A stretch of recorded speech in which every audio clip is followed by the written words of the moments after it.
जय श्री कृष्णा। कहते हैं प्रार्थना हमेशा हृदय से होनी चाहिए, शब्दों से नहीं, क्योंकि भगवान उनकी भी सुनते हैं जो बोल नहीं सकते। नमस्कार दोस्तों, मैं आपका मित्र सांवर चौधरी आप सभी मित्रों का आपके अपने YouTube चैनल सांवरिया ऑफिशियल पर एक बार फिर से हार्दिक स्वागत करता हूँ, जहाँ पर मिलते हैं आपको आध्यात्मिक ज्ञानवर्धक और स्पिरिचुअल मोटिवेशनल वीडियोस। आज के इस वीडियो में हम जानेंगे श्रीमद् भगवत गीता के 12वें अध्याय से मिलने वाली सीख और शिक्षाओं के बारे में। दोस्तों, अधूरा ज्ञान हमारे किसी काम का नहीं होता, इसलिए इस वीडियो को अंत तक देखें और आखिर में आपने इस अध्याय से क्या सीखा कमेंट करके ज़रूर बताएं। और अगर आप इस चैनल पर पहली बार आए हैं तो चैनल को सब्सक्राइब कर नोटिफिकेशन की बेल आइकन को ज़रूर दबाएं, क्योंकि आपको इसी से संबंधित वीडियोज़ आगे भी मिलते रहेंगे। तो दोस्तों, इससे पूर्व के वीडियो में श्रीमद् भगवत गीता जी के 11वें अध्याय में हमने जाना कि धनुर्धर अर्जुन के आग्रह करने पर भगवान श्री कृष्ण उन्हें अपना विराट विश्वस्त रूप दिखाते हैं। अब तक के अध्यायों में भगवान श्री कृष्ण ने अपने सखा और भक्त अर्जुन को अपने विराट स्वरूप के दर्शन दिए, जो अर्जुन के मन में इच्छा थी। श्री कृष्ण ने अपनी उन विभूतियों के बारे में बताया जिनके बारे में कि अर्जुन को पता नहीं था।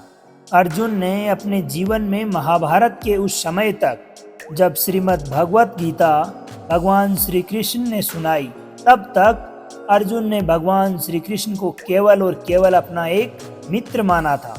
लेकिन जब भगवान श्री कृष्ण के दिव्य रूप के उसने दर्शन प्राप्त कर लिए, तब उसे समझ आया कि मेरे साथ तो साक्षात भगवान हैं। अब इस 12वें अध्याय में, क्योंकि अर्जुन उनके सखा हैं, अनुराग भी अर्जुन है। जो आप अपने मन में प्रभु के लिए प्रेम और उल्लास लेकर आते हैं, वही अर्जुन है। जब आपके मन में इतना अनुराग आ जाता है कि आप अर्जुन की स्थिति में पहुंच जाते हैं, तब भगवान आपको अपना अनन्य सखा मान लेते हैं, मित्र मान लेते हैं, और आपको वह सारी विभूतियां बताते हैं जो श्रीमद् भगवत गीता के माध्यम से अर्जुन को बताई।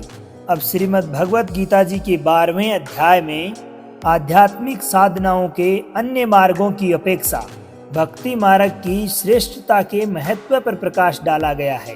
अर्थात इस अध्याय में भगवान श्री कृष्ण भक्त और भक्ति के महत्व को उजागर करते हैं। इस अध्याय के माध्यम से हम जानेंगे कि हम अपने लक्ष्य के प्रति कैसे अडिग रह सकते हैं और एक विद्यार्थी को अपने विद्यार्थी जीवन में क्या करना चाहिए।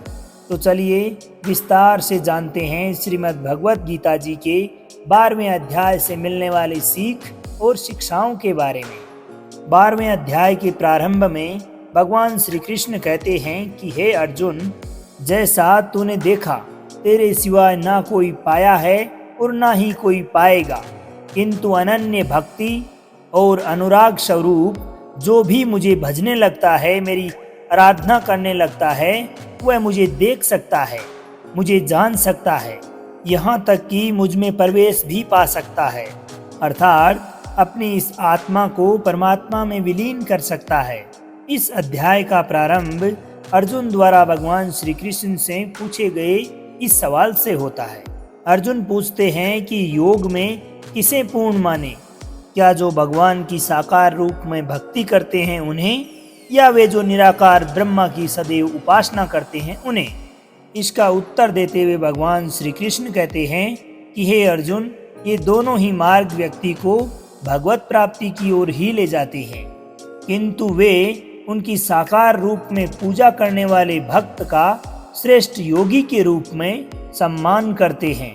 वे स्पष्ट करते हुए कहते हैं कि मायाबद्ध देहधारियों के लिए उनके निराकार अव्यक्त रूप की आराधना करना कष्टदायक और अत्यंत कठिन है, जबकि साकार रूप की आराधना करने वाले भक्त अपनी चेतना के साथ भगवान में विलीन हो जाते हैं और उनके प्रत्येक कर्म भगवान को समर्पित होते हैं तथा वे शीघ्रता से अपने जीवन मरण के इस चक्र से मुक्ति भी पा लेते हैं। इसलिए भगवान श्री कृष्ण अर्जुन को अपनी बुद्धि उन्हें समर्पित करने और अपने मन को केवल उनकी परममय भक्ति में स्थिर करने के लिए कहते हैं। किंतु ऐसा प्रेम प्राय संघर्षमय आत्मा के लभ्य नहीं होता। इसलिए भगवान श्री कृष्ण अर्जुन को अन्य विकल्प देते हुए कहते हैं कि यदि अर्जुन कोई अपने मन को पूर्ण रूप से भगवान में एकाग्र करने की अवस्था प्राप्त नहीं कर सकता, तब उसे निरंतर अभ्यास द्वारा पूर्णता की अवस्था को प्राप्त करने का प्रयास करना चाहिए। भक्ति कोई रहस्यमय उपहार नहीं है, इसे केवल निरंतर प्रयास से ही पोषित किया जा सकता है। यदि अर्जुन इतना भी नहीं कर सकता, तब भी उसे पराजय स्वीकार नहीं करनी चाहिए, अपितु इसके विपरीत उसे केवल श्री कृष्ण के सुख के लिए अपने कर्तव्यों का पालन करना चाहिए। यदि उसके लिए ऐसा करना भी संभव नहीं, तब उसे अपने कर्म फलों का त्याग कर देना चाहिए और अपनी आत्मा में स्थित हो जाना चाहिए।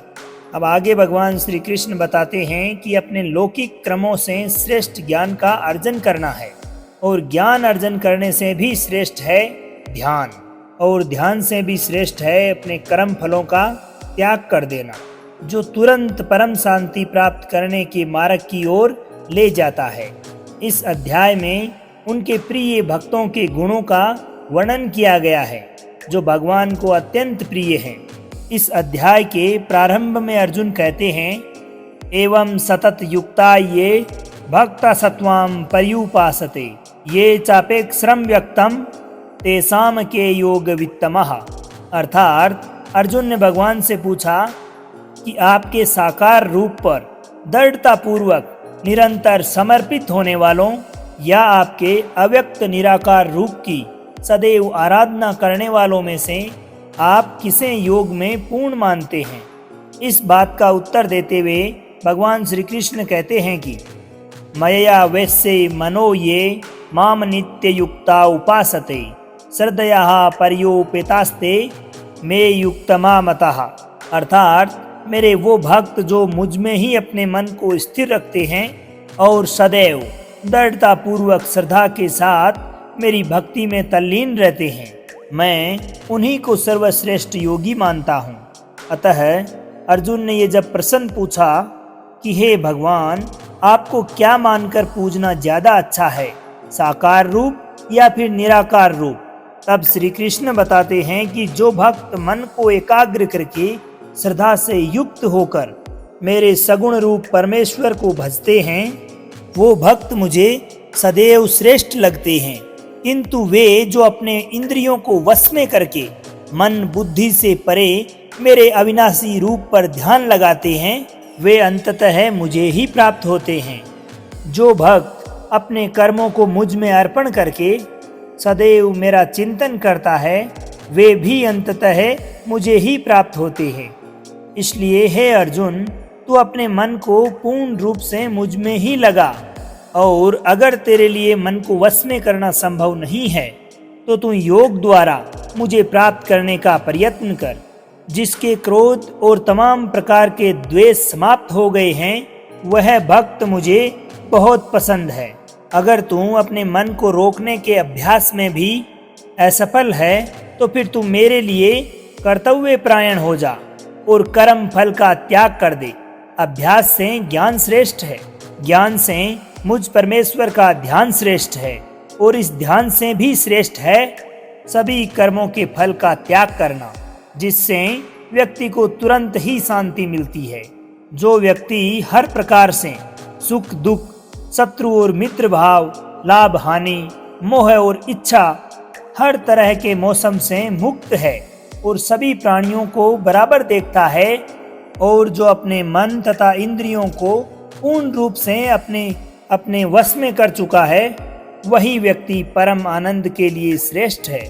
जो निंदा और प्रशंसा को एक समान समझता है, जो किसी भी स्थान पर किसी भी भोजन के साथ रह सकता है, अर्थात जो कुछ भी मिल जाए उसी में संतुष्ट रहता है, वही भक्त मुझे श्रेष्ठ लगता है। और उसमें भी जो निष्काम भाव से अपना काम करते हैं और जो यहाँ प्रकट किए गए अमृत रूपी ज्ञान का आदर करते हैं और मुझ में ही विश्वास रखते हैं, तथा पूर्ण निष्ठा पूर्वक मुझे ही अपना परम लक्ष्य मानकर मुझ पर ही समर्पित हो जाते हैं, वे भक्तगण मुझे अति प्रिय हैं। दोस्तों, इस अध्याय में भगवान श्री कृष्ण द्वारा हमें यह बताने की कोशिश की गई है कि हमें अपने जीवन में घटित पुराने अनुभवों से, एक्सपीरियंस से सदैव सीखते रहना चाहिए।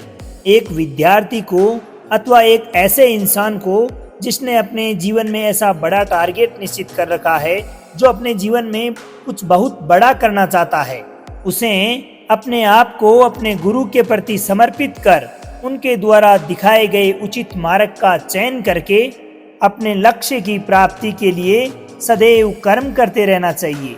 ऐसे इंसान को अपने जीवन की आसक्तियों से पूर्ण रूप से मुक्त हो जाना चाहिए, कम खाना चाहिए और हर प्रकार की भावनाओं से ऊपर उठकर सिर्फ मैं अपना लक्ष्य कैसे प्राप्त करूं या मैं अपने सपनों को कैसे पूरा कर सकता हूं, इसी का चिंतन करते रहना चाहिए, इसी का ध्यान करते रहना चाहिए।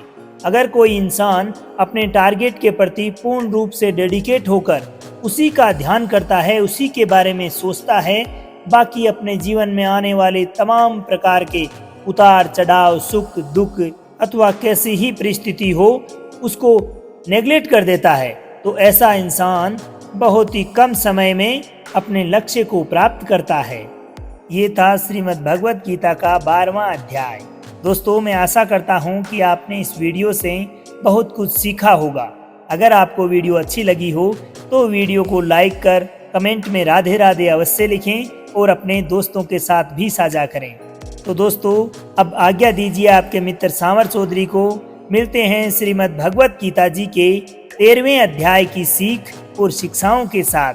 तब तक के लिए खुश रहिए, मुस्कुराते रहिए, जीवन में आगे बढ़ते रहिए और प्रेम से बोलिए श्री राधे राधे।